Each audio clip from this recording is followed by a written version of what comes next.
இன்றைய தினம் அரசாங்க தகவல் திணைக்களத்திலே ஒரு விசேட ஊடகவியலாளர் சந்திப்பு நடைபெற்றிருந்தது.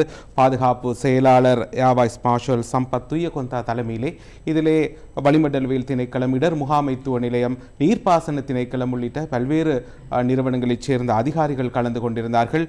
இதிலே இடர் முகாமைத்துவ நிலையம் சில விடயங்களை குறிப்பிட்டிருந்தது.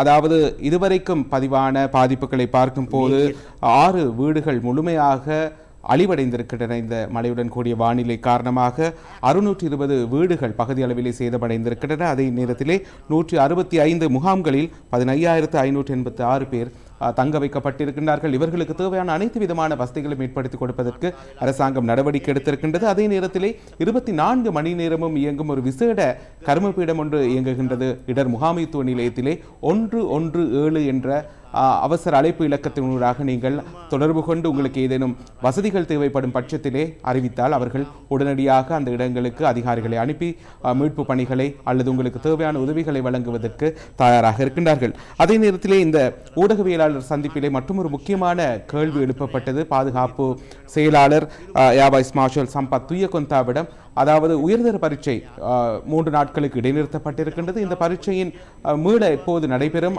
அது தொடர்பான அறிவிப்புகள் எப்போது வெளிவரும் என்ற விடயத்தை ஊடகவியலாளர்கள் வினவியிருந்தார்கள். தற்போதைய நிலைமை சீரானதும் 29ஆம் திகதிக்கு பின்னர் நிலைமைகளை ஆராய்ந்து மீண்டும் எப்போது பரீட்சை ஆரம்பமாகும் என்ற விடயத்தை பரீட்சைகள் திணைக்களம் அறிவிக்கும் என்ற விடயத்தை பாதுகாப்பு செயலாளர் தெரிவித்திருக்கின்றார். காரணம், நாட்டில் பரவலாக பல்வேறு பகுதிகளில் மக்கள் அதிக அளவிலே பாதிக்கப்பட்டிருக்கின்றார்கள். அவர்களது இயல்பு நிலைக்கு அவர்களது வாழ்க்கை திரும்புவதற்கான கால அவகாசத்தை வழங்க வேண்டியிருக்கின்றது. அதன் பின்னர் இந்த பரீட்சைக்கான திகதிகள் அறிவிக்கப்படும் என்ற விடயத்தை அவர் கூறியிருந்தார்.